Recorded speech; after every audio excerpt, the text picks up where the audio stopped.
कोशिश करते हैं।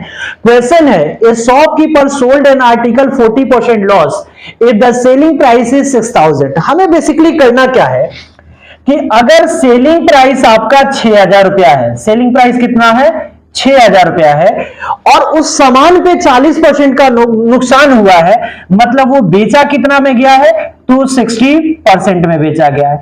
हमें उस वस्तु का कॉस्ट प्राइस निकालना है, मतलब किसका वैल्यू निकालना है 100 का वैल्यू निकालना है। इससे ये कट गया वन टाइम में, यानी उस वस्तु का अगर कॉस्ट प्राइस देखें तो कॉस्ट प्राइस जो होगा वो कितना हजार होगा, तो 10,000 रुपया जो होगा वो कॉस्ट प्राइस होगा, और जहां भी 10,000 रुपया होगा वो आपका आंसर होगा। आगे अगर हम जाते हैं दूसरा question, a shopkeeper sold an article 16 whole 2/3% profit.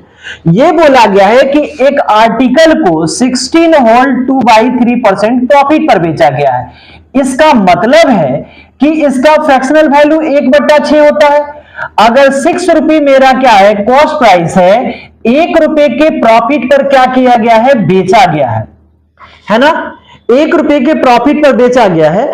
जिस वस्तु का अगर सेलिंग प्राइस देखें तो कितना है, सेलिंग प्राइस 1400 रुपया है। तो अगर सेलिंग प्राइस 1400 रुपया है तो हमें पूछा क्या गया है भाई, find the cost price, CP बताना है। तो अगर 6 रुपए कॉस्ट प्राइस है, 1 रुपए का प्रॉफिट है, मतलब कितना में बेचा गया है 7 रुपया में बेचा गया है, तो उस वस्तु का हमें कॉस्ट प्राइस बताना है, मतलब किसका वैल्यू बताना है 6 का वैल्यू। 7 दूना 14, 6 दूना कितना 12, यानी उस वस्तु का कॉस्ट प्राइस जो होगा वो कितना होगा 1200 रुपया होगा। दूसरे क्वेश्चन, तीसरी क्वेश्चन की ओर बढ़ते हैं।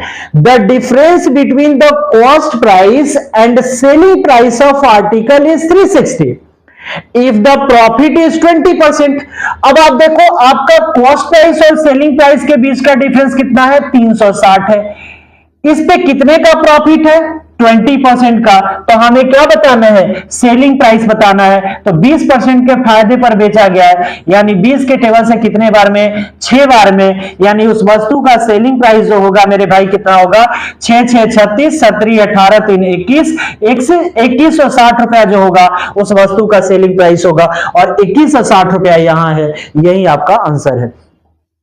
आगे अगर बढ़ते हैं तो the difference in selling price of article when sold 50% profit and 75 जो है अपने आप में 5 का वैल्यू है, तो हमें कॉस्ट प्राइस 100 का वैल्यू, चूंकि पॉइंट हटेगा तो 100 होगा, 100 से 100 कैंसल आउट, 5 के टेबल से 5 एकम 5, 5 एकम 5 50 25, यानी उस वस्तु का जो कॉस्ट प्राइस होता वो कितना होता 115।